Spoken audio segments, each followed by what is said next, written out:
theology. Obviously, we see it in all different kinds of churches, all different kinds of places. Sure. This seems to be especially prevalent in majority Black churches. Oh. There's a lot of prosperity preaching, but a lot of, as you're talking, I'm like, I've heard that a lot. You are divine. You are a queen. You are, a goddess, something special. And I don't know if you've ever talked about the roots of that or why that is. It's interesting you bring that up. That is a controversial question, especially today's political climate. But I guarantee there's a lot of people watching that are like, Allie's not wrong, you know? Now, has this whole prosperity gospel thing gone too far? Yeah, of course. However, Allie, shut your white mouth, because are we going to pretend like the white preachers don't do this? Oh, yeah, let's go ahead and get into this, because she about to get dragged, because already, they think Jesus is white. But, all right, let me calm down.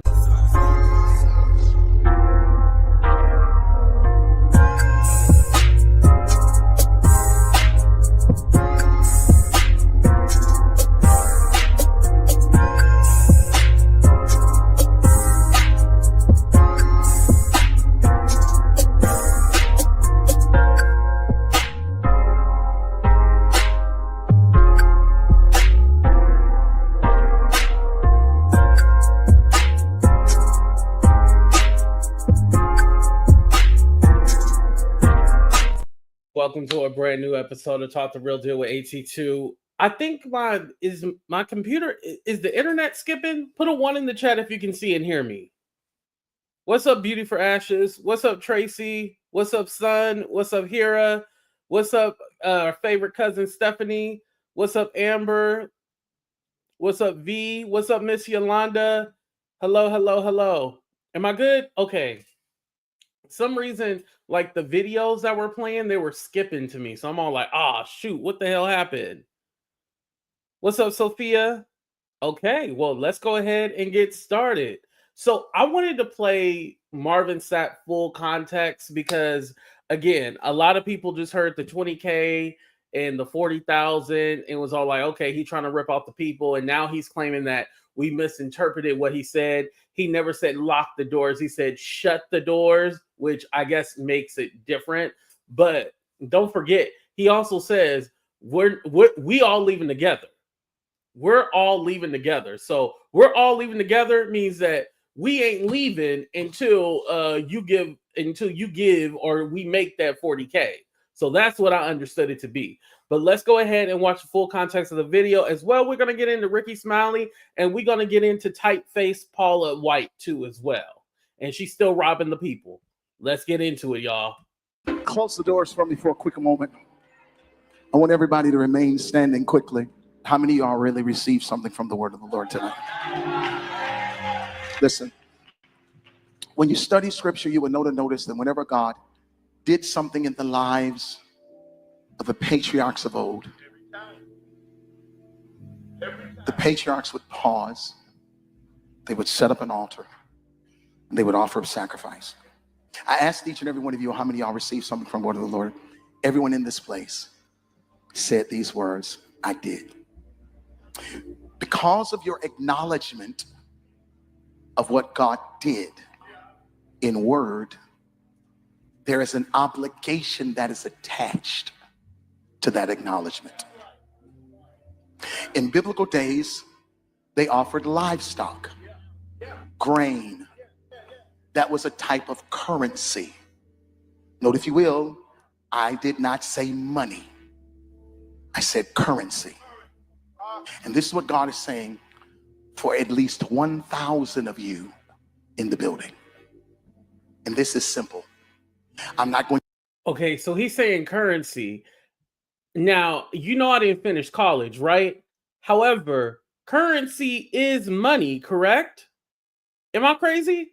Currency is money. This is a whole spin salad on the word currency or money. It's the same thing, right? Okay. I'm going to challenge you the way Bishop did. But I know that there's 1,000 individuals under the sound of my voice that can do what I'm about to challenge you all to do. This is simple. 1,000 people giving what I'm about to challenge will be $20,000. 1,000 people giving what I'm about to challenge you all to do will be $20,000. Now he said, I asked you earlier if you all received something, right?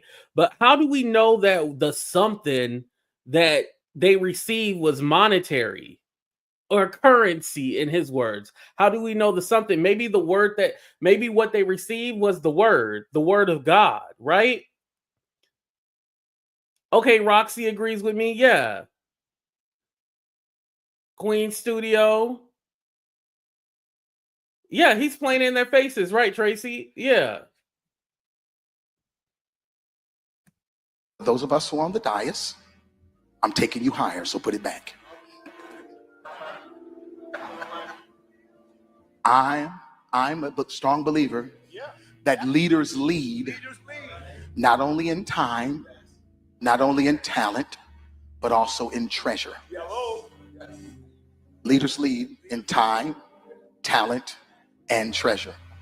I was taught a long time ago that it costs to sit up here. There's 1,000 of you. I said, close them doors. Ushers, close the doors. Close the doors. Close the doors. Now, this don't seem like he playing. This seemed like he really serious, y'all. And thank you, son. I totally agree with you.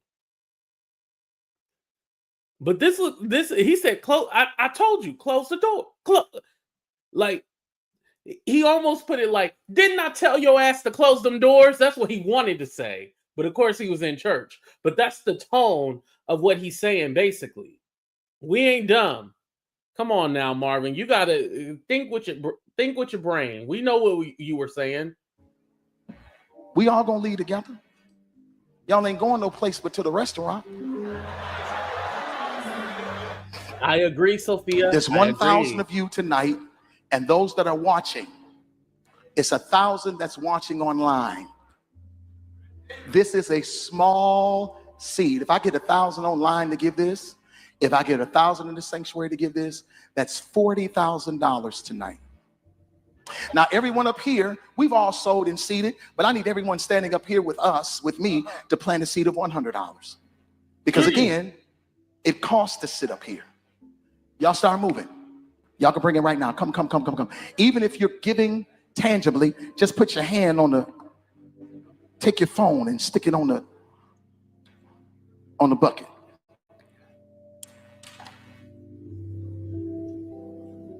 So I do like that he pulled out his money. I do like that. But then he told everybody who on stage, like, oh, y'all need to give 100. Like, y'all sitting up here for a reason, right?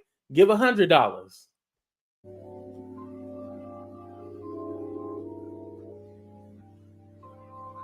How does he know this congregation? Giving is worship. Should me. Okay. Giving is worship. 1,000 people online need to give $20. This is easy, saints. This is an easy miracle. Easy for who? We should be able to raise $40,000 tonight just from y'all giving. I'm about to go get in my truck. I'm going to my hotel. I got me some fruit. I'm doing fruit now. Fruit and water. I'm trying to look at us. Yeah. Now after you come up here, you can open the doors. Y'all can walk out the door after you come up here. But make sure you come this way before you go out the door. That's it. Look at God. Look at what God has done. Hallelujah. Hallelujah. I'm good. I'm out, people. All right. So I wanted to give kind of like the backstory. So this was like in August or something like that. And this was at some kind of conference. Now, he was one of the guest speakers at the conference. So this is him, giving his sermon or whatnot. And he was just telling the people like, hey, we need to go ahead and get the funds up, get the money. Now, I didn't know at those little conferences things, like you're supposed to also give offerings too there. I thought, you pay for your ticket to see whoever the guest is there. I didn't know you also have to give an offering. Like, damn, like y'all taking so much money. Come on now. That man owes somebody big money. Right. But here he's claiming that this wasn't even his church. He was just a speaker at this conference thing. But again, how do you know how much money people can give?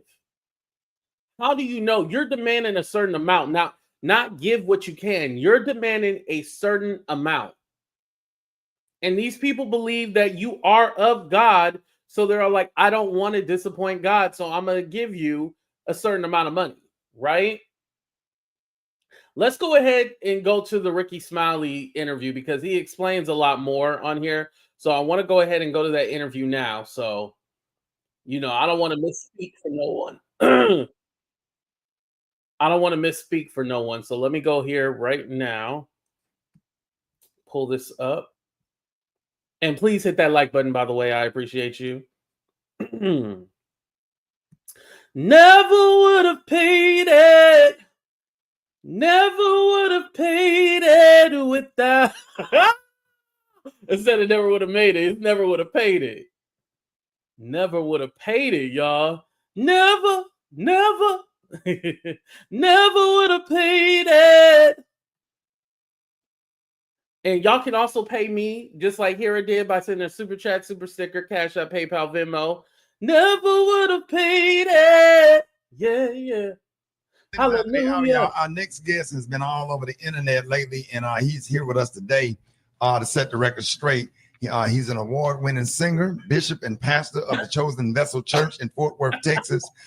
Joining us this morning is a friend of the show, Marvin Sapp. And good morning. Thank you for joining us this morning. Thank you. And listen, let me say this. I'm not here to exploit the situation. You are my friend. Thank you, sir. And I'm a real friend. I'm a loyal friend. You understand? And I haven't even talked to you this week. Because I know your phone was blowing up, but I had sense enough that everything that you sat here and said during the commercial break, I already knew. You don't have to explain that to me. I grew up in the church. And in your own way. Let's start with the attacks that are on you and the death threats on you and your family.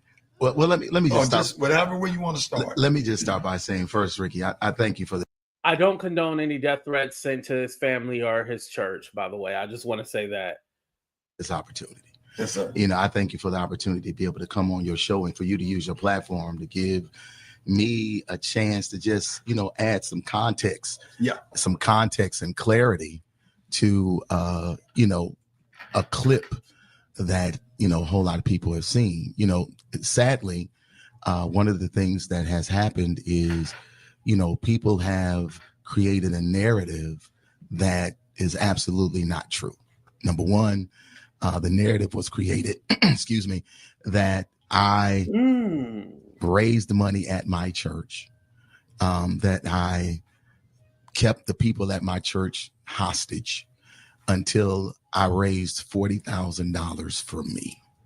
That's the narrative that has been shared, that I locked folks up at my church, that, I made them give $40,000 and I wouldn't allow them to leave until they gave it to me. And to be honest with you, that is absolutely false. Yeah. Number one, that offering was taken last year.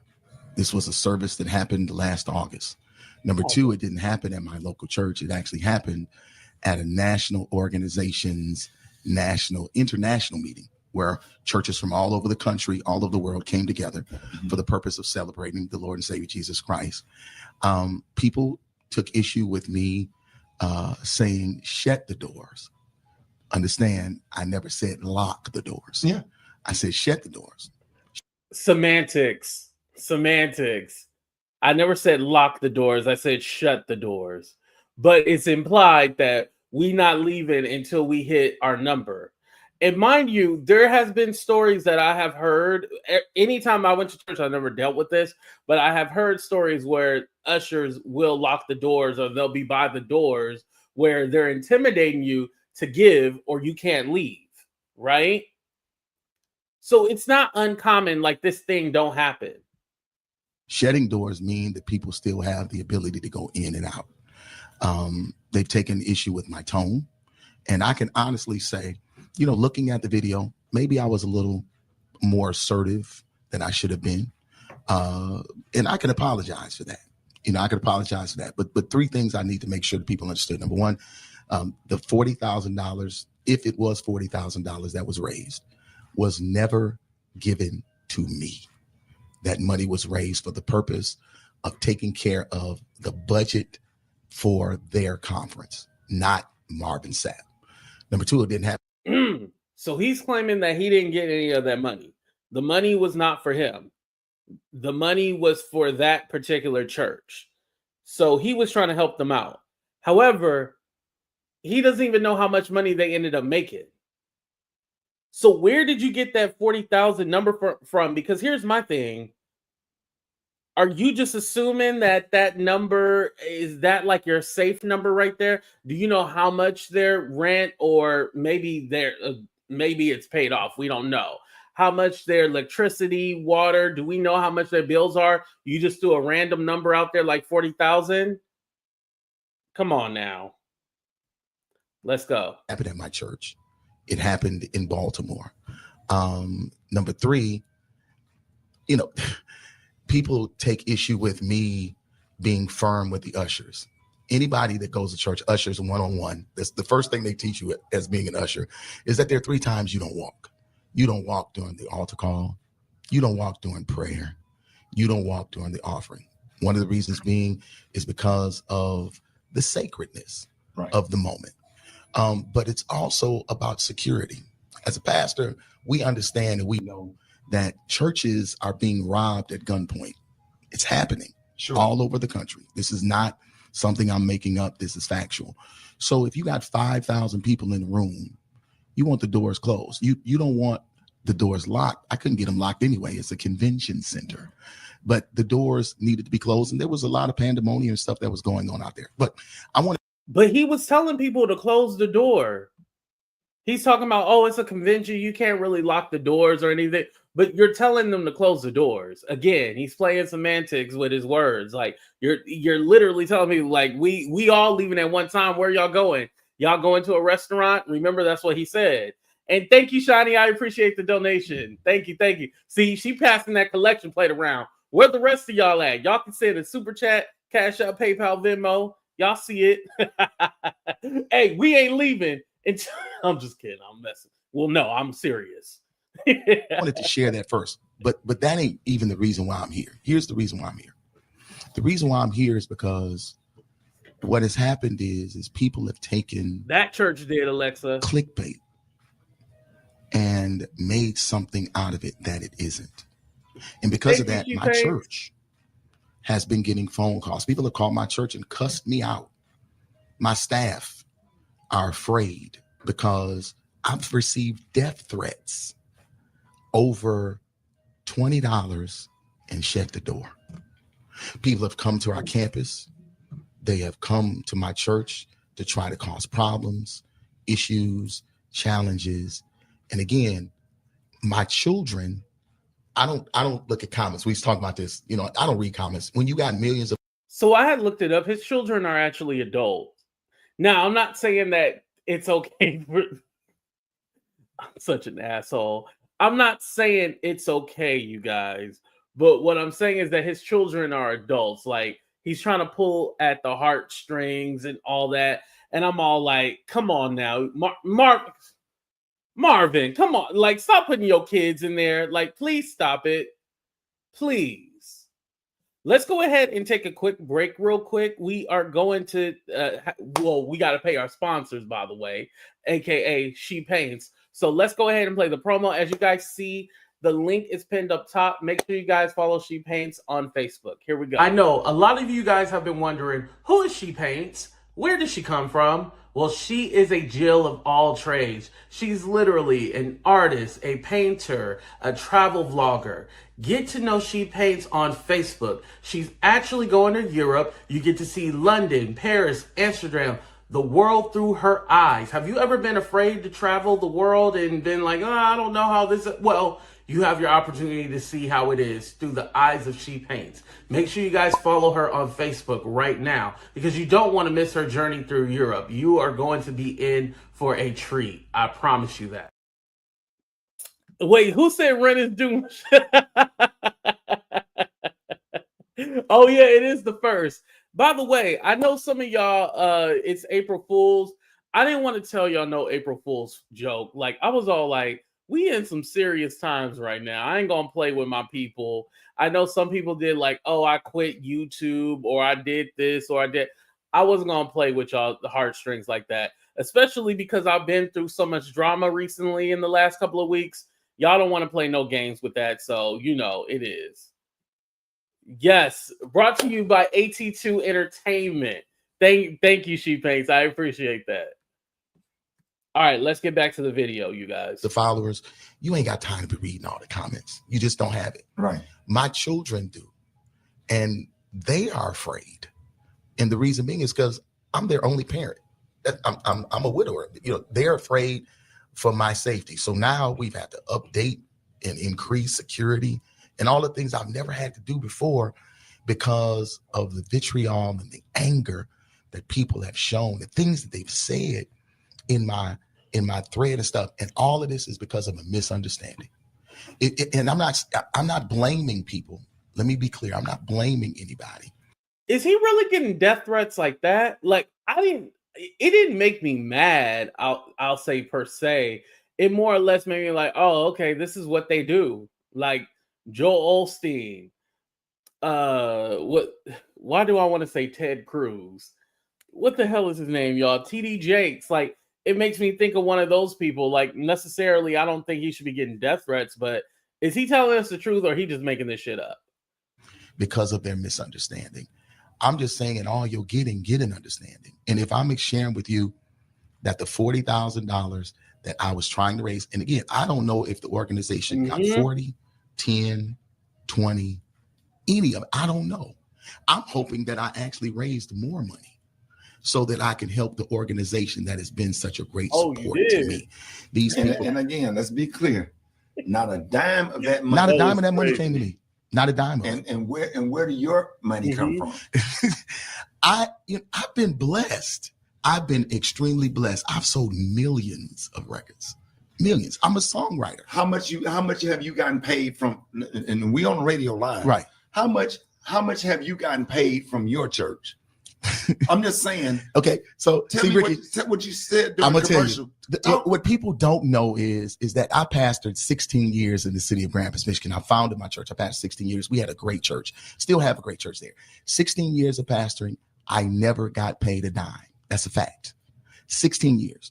You can call the church. You can ask them. I pastored the Lighthouse for Life Center Church in Grand Rapids, Michigan for free for 16 years. 9 years of those 16 years, I gave a minimum of $30,000 a month to my church. Wow. 30 grand a month to my church to ensure that the church could go forward. We had a lot of stuff. I had a college campus that we had bought. We had 3 other campuses, and my membership had dwindled after my wife had passed because I had to travel more in order to take care of me and my kids. Right. So, my membership, it dwindled, but we never lost anything. And as a matter of fact, this is factual. The day I announced the new pastor, I burned the mortgage of the church. When I left Grand Rapids, I left my church not only debt free, but I left them with 6 figures in the bank and put a brand new pastor in and walked away and moved to Texas. I'm not walking around here trying to be a pimp. I'm not trying to take advantage of people. That's never been my passion. Okay, so the new pastor had no debt basically and had 6 figures to deal with. So he's saying like he didn't leave the pastor broke or anything like that. This is what he's claiming again, you guys. He's saying he made his music. He made money from his music. He's been very blessed and stuff like that. However, he didn't answer whether or not he got a fee for that conference that he did. He didn't answer that directly. Y'all notice that? He didn't answer whether or not he got a fee for that whole conference. Because hell, that's why they were in debt, because they had to pay you. And I'm not saying that he shouldn't get paid, but damn, $40,000? Where'd you come up with that number from? And I think these churches need to be specific with what they need. If it is like something like the roofing, how much is the roofing? Let's go ahead and get that together. Don't just give me a random number, because then you end up in this situation where it seems like you just wanted money, right? I'm serious about ministry. And let me go one step further. There's a whole lot of other pastors around here that are doing the same thing. Most pastors in America are bivocational, meaning they have jobs outside of their churches. The average church size in America is only 75 people. Look it up. It's factual. So we're not getting rich off the church. I am bivocational. I'm a W-2 employee at my church. I have a syndicated radio show that I do every week to over 60 different markets. I own real estate. I have mutual funds. I have annuities. I have stocks. I play the market. I took my money and I didn't trick it. Money that you made from money that I made from music, records. from hit records. I'm one of the only gospel artists with billions of streams. And you tour. And I tour. I just came off of a tour. Sure. That I made tons of money on. And I'm at the crib right now chilling because I don't have to go on tour. I can wait and do my next day. Basically, you saying all that to say you don't need no $40,000. I don't. Got it. And I would take it if they gonna give it to me. But I did not raise this money for the premise and purpose. And that was a program that helped you get to where you are. They gave me a platform. This organization is an organization I grew up in. It's a church organization I grew up in. And I'm appreciative. The reason why I'm gonna bring up the organization, because it ain't none of y'all business. But the point is these people gave me a platform, man.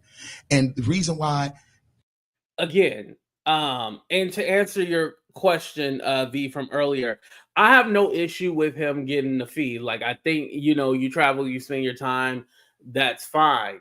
But if the church or the organization needed help or a lot of money, how much was he taking from them? Because my thing is, like, why was there a specific number that was needed? Why wasn't just all like, hey, we all here, give what you can? Why wasn't that said, give what you can, and not a particular number? That particular number is what has me thinking like, okay, well, what's going on? And, saying like, okay, we got 1,000 or we got 113 people in here. Everybody send me $1. Then I'll have $113. Okay, right? That makes sense. But you're literally going to come on and say, hey, I need $10,000. We ain't leaving here until I get $10,000. Y'all gonna be like, wait a minute, AT2, 10,000. How much you think we all supposed to give you? Like, you'll have some questions, right? You would have a lot of questions, like 10,000. Like, where'd that come from, huh? For what? Just my thing. I'm known today is because of the opportunities that this organization gave me. So for me to go back and be able to preach and raise finances and give back to them so that they don't have to go in debt. Listen, hold on. Hold that thought. Hold that thought, y'all. 25 before the top of the hour, y'all. We're talking to Marvin Sapp. More Marvin Sapp up next. Rickey Smiley Morning Show. I was just saying that, I think one of the most devastating things about this whole situation and circumstance. And Alexa, that could be because I was thinking like, okay, maybe these are certain people that he knows has money, right? But again, he could have just said that, like, hey, y'all, these ain't broke people. Like, it's not like I'm stealing money from working class people. Like, these people that was in this room are like affluent or, well, I don't want to say affluent because then it look a little elitist. But these people are people who've been going to this conference for years and they always give. There's a way that he could have put it and people would have been like, oh, okay, this makes sense. Just like if Oprah is having a dinner party, I know our asses ain't invited to her dinner party. She's having a particular crowd of people at a dinner party that we're never probably going to ever be invited to, right? And the people that Oprah know probably have a certain amount of money. I'm just using her as an example, but they have a certain amount of money. So he definitely could have said that if that was the thing, It's too much. If nothing was wrong, there's too much explaining being done. This interview should have only been like 5 minutes at the most. Stands is that, I'm literally praying for all of those who have actually spreaded the lie.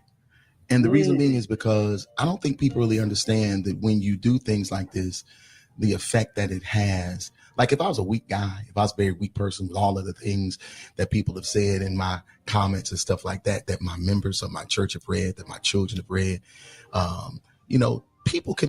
He asked, yeah. So let me clarify. He asked for $20, right? from everybody. But then he said the people on the stage, like, oh, y'all, something like, well, y'all got up on the stage, so y'all need to give $100. So the people on the stage had to give 100, and then the people in the audience had to give 20. Commit suicide on stuff like this. Sure. From this type of attack. And I know for a fact that there are some individuals that really don't have a clear understanding of the systems of the church. But then I know that there are some individuals that are listening, even as I speak, that have been church hurt, and that's the reason why they have a certain level of vitriol and bitterness as it pertains to the church. This particular situation for me is a church hurting situation because I did something for the church, but I'm taking abuse because of it. And that's what church hurt is all about. And as I just want people to really understand that this is something that we shouldn't do. Make sure you do your due diligence. Make sure you check out everything first. Make sure that you examine the information with clarity and context before you begin to share it. It's sad. I was labeled as a pulpit pimp. Honestly, let me be real, Rick. Some of this stuff is funny. They got this one meme that I was laughing this morning looking at with the Teddy Pendergrass fur coat on, and it got at the bottom of my face. They closed the door. It's hilarious. I'm just telling you, I can laugh at that kind of stuff. Yeah. But let me go one step further.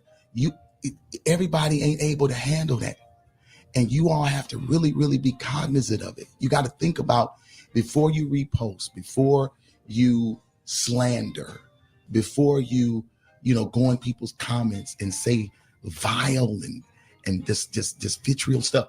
Make sure you know for a fact what it is that they've done. Now, if I was had babies all over the country, if I was, stealing money, if you found out that I was actually stealing money, I wouldn't mind being dragged.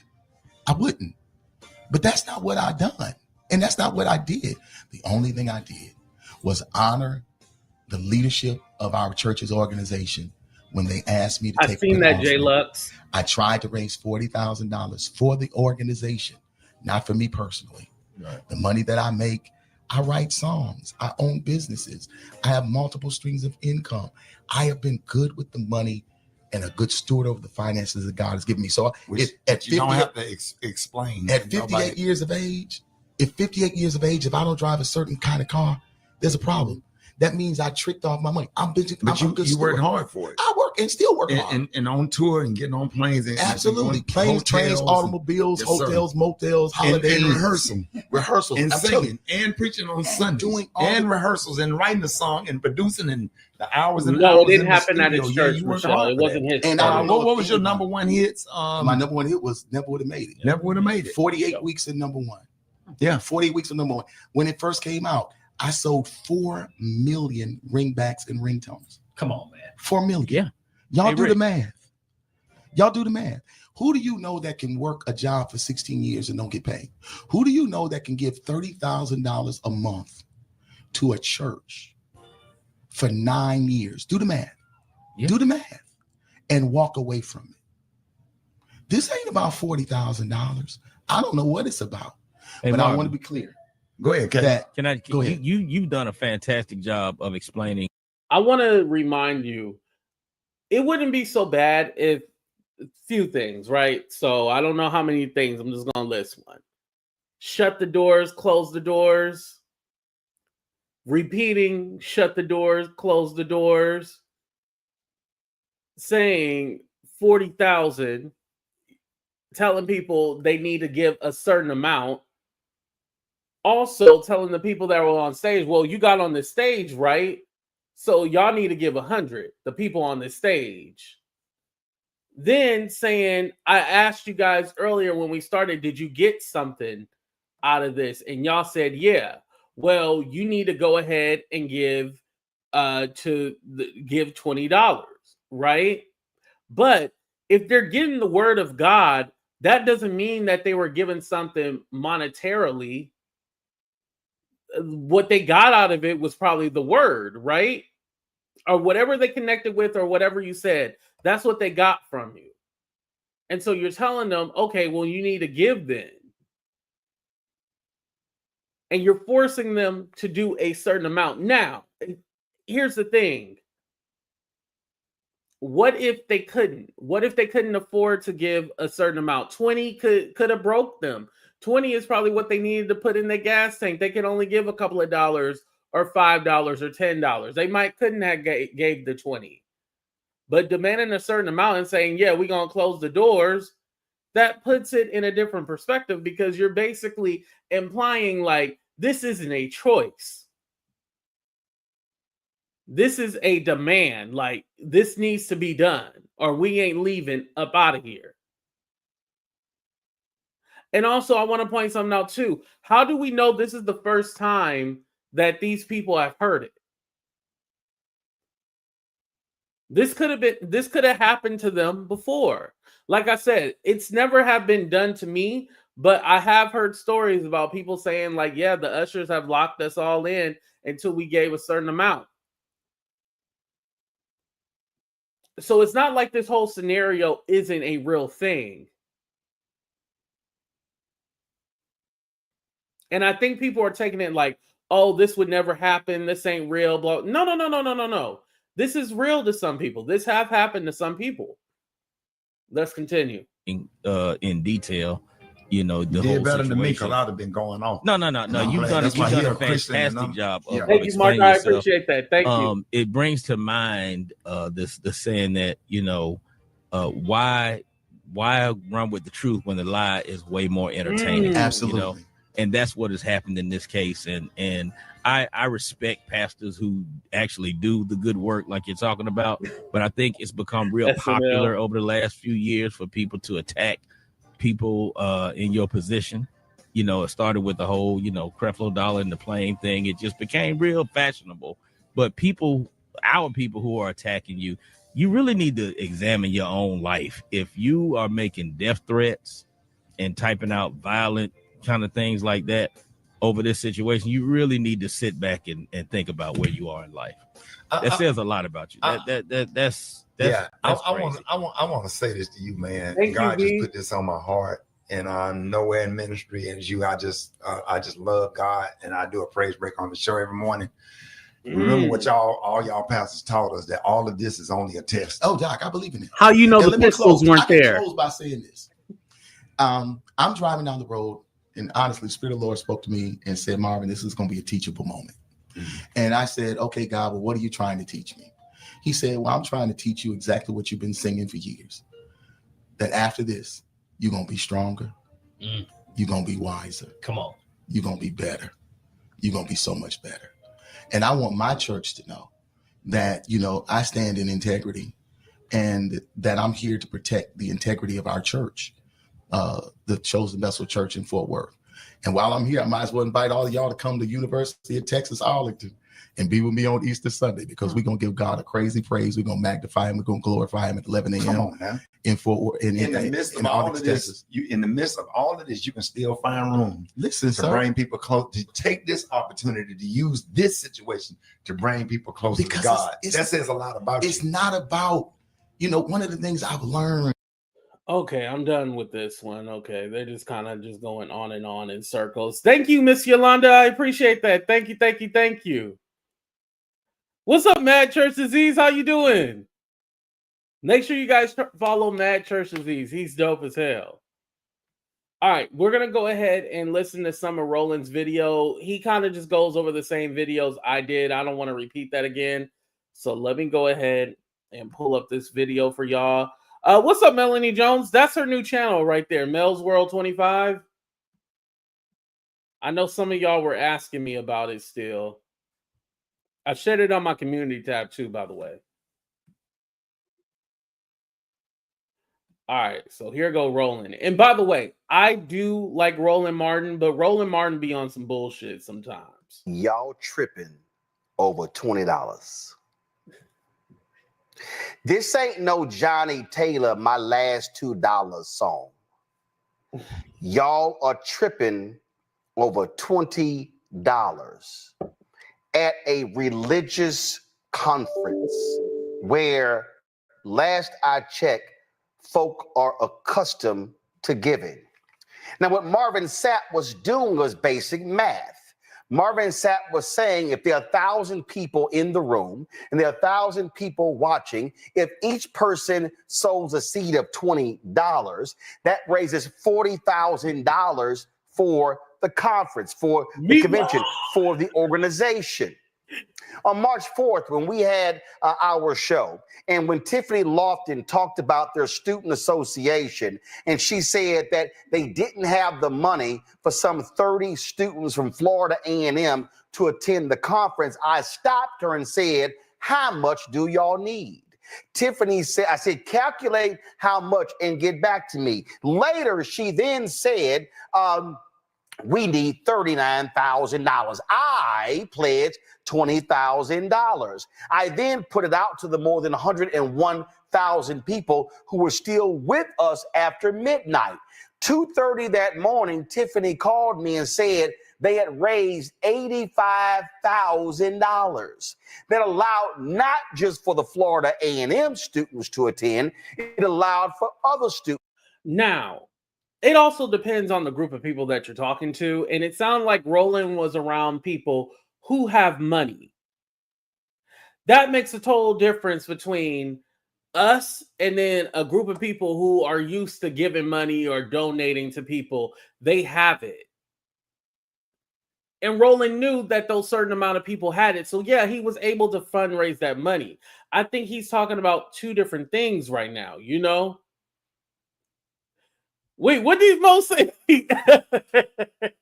F Roland Puck 8208 fucking what? Get your ass up out of here, Mo. It's all love. Thank you. I appreciate the donation. To attend. I actually just hit her and said, what was the total amount? Because we later went online and said, we want to raise an additional $17,000. The total amount raised for that student conference was $108,000. Now, mind you, last year they had this conference and 5 students from 3 schools were in attendance. Then they asked Tiffany if she could help them organize this year, and there were almost 130 students at this year's conference. Nobody is forced to give anything. Nobody is forced to give $20. When I make the call for this show, what do I say? I ask folk to give on average $50 each. There are many people who cannot give $50. So some people have given $25, $30. I had a check for $19.05 the other day. 10. I had a series of $5 check. Folk have given $1 via Cash App. Other people have given more. I've had some people give $100, $150, $250, $300, $500, $1,000. Last month, we had a woman from New Hampshire who sent 10 $1,000 cashier's checks. I don't send folks hats and T-shirts and swag. They are investing or sowing into this show like some folks sow into a ministry. You know what? YouTube is kind of like a church, y'all. Let me break it down for you. And I'm happy that Mad Church Aziz is in here. Because we always say, hey, if you want to support the channel, go ahead and give. Some people do have quotas. Some people say like, hey, I need to hit this quota by the end of the day, blah, blah, blah. Let's not pretend like people don't tell you like, well, ain't nobody giving, so I'm not going to continue the show. And they literally will wait until you give them a certain amount of money so they can get into the gossip or the tea. Put a 1 in the chat if that has ever happened to you. A YouTuber tell you, I'm not going to get into the gossip or the tea or whatnot until you give me a certain amount. Put a 1 in the chat if that has happened. Put a 2, you have no clue what I'm talking about.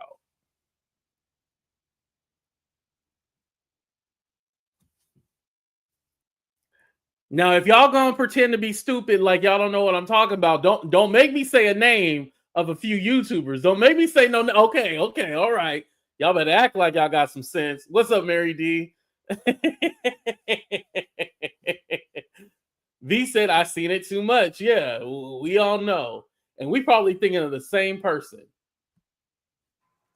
But see, here's what I find interesting. I was talking to a sister, and she had a friend of hers who was complaining about tithing at the church. Now, this same sister rolls up to the church every Sunday, drops her child off in the church's daycare while she goes into the sanctuary. Now, that sister don't think for a second with the folk in the daycare actually get paid. That sister gives no thought at the church actually must get insurance for the daycare. Now, she goes. Here's the thing. Not all churches are created equal. I think there's a difference between the church over, around the corner from us, right? There, actually, where I live, there's about 3 churches, like 5 steps from each other, right?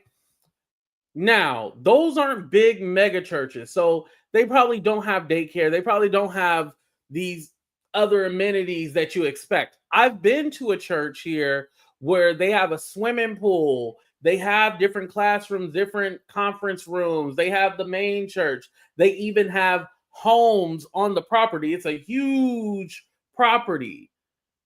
So not every church is created equal. Now, if that church is a church with all the amenities, okay, I can see, yeah, y'all need to donate more money. But if this is just a local mom and pop thing, like, how do we know that they would be able to give a certain amount? They probably gave all they can give. But I do think, and J Lux, was it you who said it needs to be transparency with the books? I agree with that. Matt Church, I don't know if this is a thing, but are they transparent with the books? I ain't been to church in a minute. Well, consistently. So is there, like, this is how much rent is, or the lease on this building or property, like, this is how much this is. Like, there needs to be transparency. Like, what do you need? Not just a random number. I need actual facts. Like, I need to know a number. Most churches have a board, yes. But exactly, not all churches are created equal. Goes into the sanctuary and she sits down in her seat. At no time does a sister ever think about the air conditioning in the church. At no time, if it's cold, does she ever think about the heat in the church. She doesn't think about, when she drove up to the church, the security in the church. She doesn't think about the parking lot attendants. In fact, she ain't even thought about how was that ground paved to actually create the parking lot in the church. So now she goes in, and guess what? If her child needs to have its diaper changed, the daycare got it. That sister don't think about how do they pay for those diapers. Then when service is over, she then goes to the counter to get her a cup of coffee. She don't pay for the coffee. At no time does she think, I wonder how they paid for these cups. I wonder how they paid for the coffee to provide it for free to the folk who are walking up. And so what does she do? She comes to church. She gets her a free concert with the choir singing. Oh, I'm sorry. It never occurred to her that that organ has to be paid for. Now she think about that. Those robes must. But again, this is not every church. What it sounds like, this is some immaculate church that can afford all this stuff. This is not the local church around the corner that need new roofing. Like, this sounds like some kind of mega church. Like, what church? Have y'all ever been to a church that has parking, like valet park? Like, what the hell? What church are you going to that got valet parking? Like, what the are you talking about? Yes, Couture, this story sounds personal. Like, this is his own personal story. This is not every church. Like, what are you talking about? Oh, I thought his parents were. I didn't know his wife was a okay. All right, Roland. Now this is making sense. You talking about your own damn church. Okay, I get it now. Be paid for. Does she think about the church must pay a licensing fee for the popular music that they actually sing? Does she somehow contemplate, my goodness, those drums and those saxophones and those horns, they all cost money. Oh, I'm sorry. When your mama gets sick, when your daddy gets sick, you call the church. Can you come to the hospital and pray with my mama? Pray with my daddy. Somebody is getting paid to actually do that. We can go round and round, whether we want to admit it or not.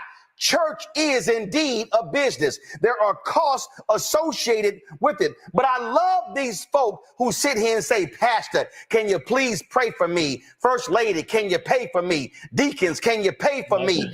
Elders, can you pray for me? And all that sort of stuff. They don't ask you for a fee to pray. This ain't like Creflo saying, y'all help me buy a new jet. This ain't like that trifling ass Paula White saying, oh, give 1,000 and God's gonna send you these 7 specific blessings. No.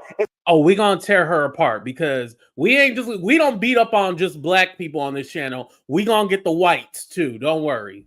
It's a whole bunch of unchurched folk who love running their mouths. And you know what? Right now, y'all getting in church business. You ain't got no business getting in church business if you don't go. The reality is this here. I may have an opinion on how said church does their business, but if I am not a member of that church, an attendee of that church, a tither of that church, a love offering person of that church, I should mind my own damn business. But I really am sick and tired of folks in social media who always got something to say. I had some punk ass come on my Instagram. What about the 350,000 you got from the Kamala campaign? Dumbass, that was for advertising. But you don't say a damn thing when ABC and NBC and CBS and MSNBC and Fox News and all of them get advertising. You don't say nothing when iHeart gets advertising,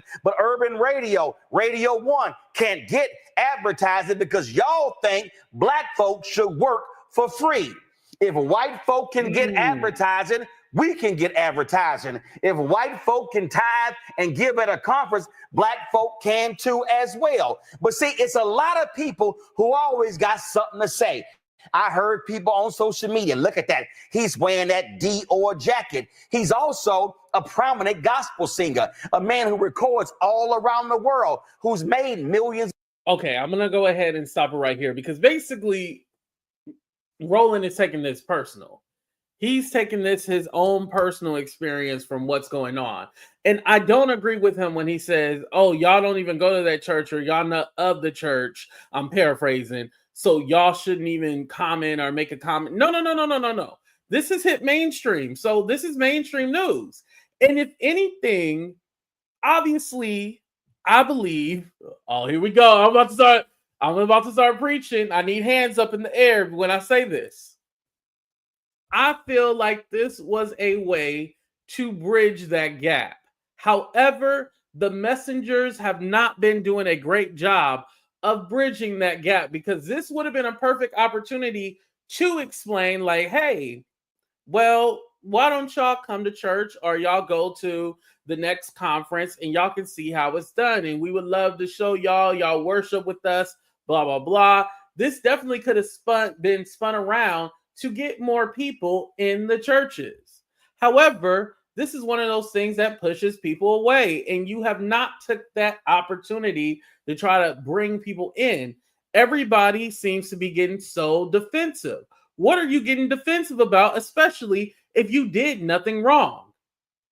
And again, we're supposed to be getting the word. All this give me money, like, it's being misinterpreted. And I forgot the actual scripture because, now we ain't quoting scriptures over here. Y'all ain't gonna get me. But it's not in the way of like you need to give money in order to get something. Like that's the way that it seems. It's this whole prosperity thing. And so with that being said, let's go ahead and drag typeface Paula White. And we're not just dragging her because she's a Trump supporter. We're dragging her because she's a culture vulture. She's an evil woman. And she steals churches, allegedly. This is why we're dragging her. And I don't like how she takes advantage of black people either. All right. Let's go ahead and get to it. Oh, here we go. On Passover, starting on April 12th at sundown through Good Friday on the 18th and concluding on Easter Sunday, you can receive these 7 supernatural blessings for you and your house. According to Exodus 23, God will assign an angel to you. He'll be an enemy to your enemies. He'll give you prosperity. He'll take sickness away from you. He will give you long life. He'll bring increase in inheritance, and he'll give a special year of blessing. You're not doing this to get something, but you're doing it in honor to God, realizing what you can receive. For your special Passover offering of $1,000 or more as the Holy Spirit leads, you will also receive the beautiful 10-inch Waterford Crystal Cross. Don't miss your moment to release 7 supernatural blessings and provision into your life. And I believe that when you honor God on Passover, starting on April 12th at sundown through Good Friday on the 18th and concluding on Easter Sunday, you can receive these 7 supernatural blessings for you and your house. According to Exodus 23, God will assign an angel to you. He'll be an enemy to your enemies. He'll give you prosperity. He'll take sickness away from you. He will give you long life. He'll bring increase in inheritance, and he'll give a special year of blessing. You're not doing this. Now, how can you guarantee all that? How can you guarantee all of that to people? He's going to cure your sickness. He's going to be an enemy to your enemy. You know, like, you're promising people the moon and the stars if they give you this $1,000, and you're saying that it's of God.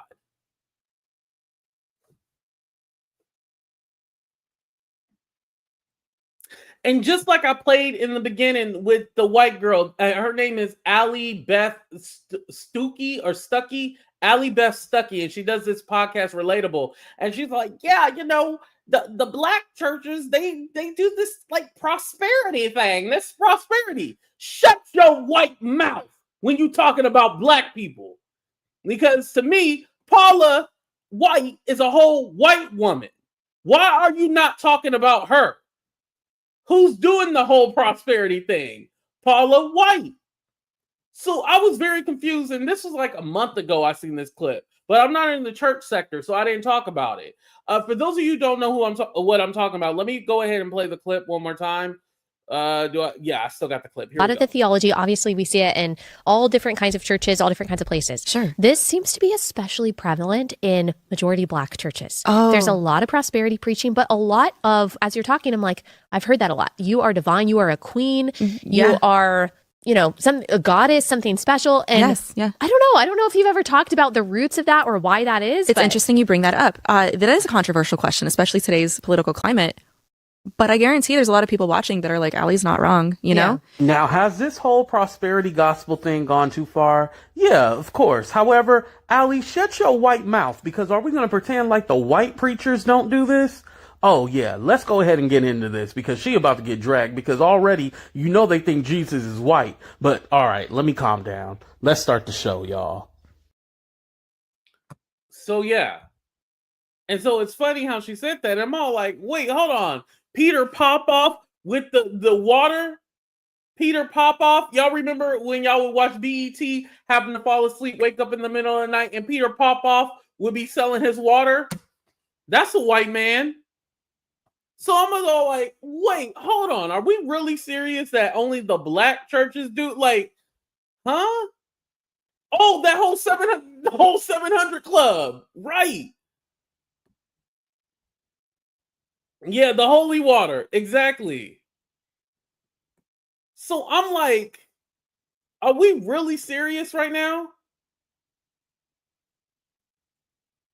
It's only the black churches that do that?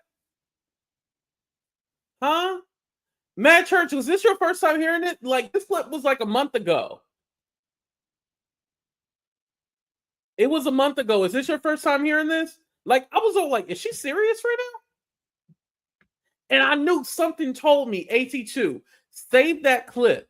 Save that clip for something, because it's going to come back right in her face. I know it is. I know it is. That's why I saved that. I knew it. And so you have Paula here saying, give $1,000 and she's going to be able to cure your sickness. God's going to be the, enemy of your enemy. You know, he going to take away all your debt, all your stress away if you give her $1,000. And here's the thing. Why is her prayer that she gives, right? Why is it better than, I'll say, mad church disease? What makes her prayer better than yours, where it's going to cure all my sickness and everything like that? And, you know, God's going to be the enemy of my... God, listen. When I tore those people up this weekend with just my words and had them crying, when I tore those people up with just my words, well, no, it wasn't this weekend. It was last weekend, right? Last weekend, I tore those 3 people up with just my words and had them crying and boo-hooing. Listen, God had my back. You didn't see me on here crying, did you?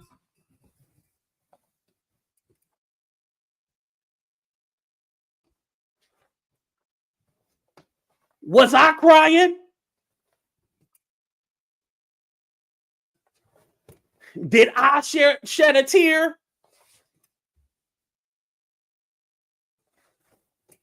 That's how I know God got my back. I wasn't the one up here crying and boo-hooing.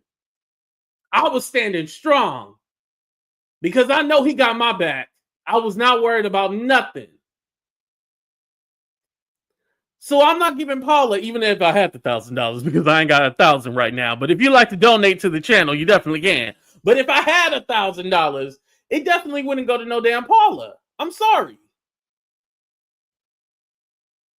Absolutely not. And it did go in the slot machine when I was Shut the hell up, y'all. Leave me alone. We all got our vices. But anyway, so Paula's doing this whole thing, and you just think like the OGs, right? The OGs of this game. Good night, Mary. The OGs know how this is, and they know how this works. If you're not making money and you got to consistently ask people for donations and all this other stuff, just like I hate even getting into this, but the Manasseh guy, you know, the one that had the whole TD Jakes, Larry Reed, even oh Lord, F it. I'm gonna just say it. I don't like the messiness when it comes to the church stuff. Like someone who I love watching, y'all know this person has my heart, is Juice. I love the Juice radio talk show. I love Juice. Regina is an angel on this earth. But I see a lot of the other ones, and I'm all like, this ain't God. This ain't church. This ain't worship. You motherfuckers are heathens, you know? Like, that's how I feel. Jim and Tammy Baker. And thank you, Addicted. I appreciate that. You've been boss since you... Mo, shut the hell up. But, you know, I'm just all like, this don't look like church to me. This don't look like church. Give this a certain amount, and then, you know, you need to give, 555 or 444. I was going to say 666, but that's the wrong number. 777-888-999. Well, this is my number. 100, 100, 100. That's how much y'all need to give me. 100, 100, 100. That's what I want.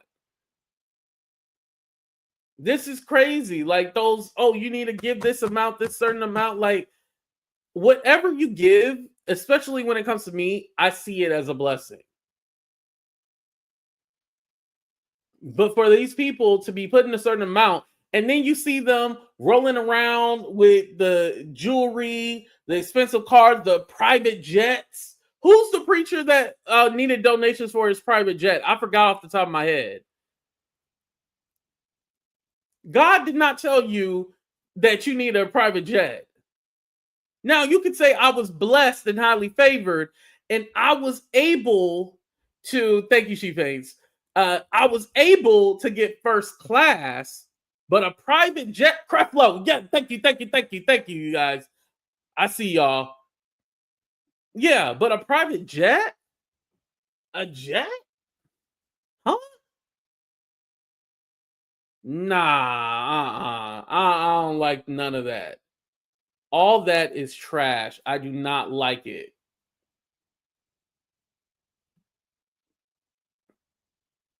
And Paula, to be the, because we're going to talk about it real quick. I'm just going to spend 1 minute and then we're going to get the hell up out of here.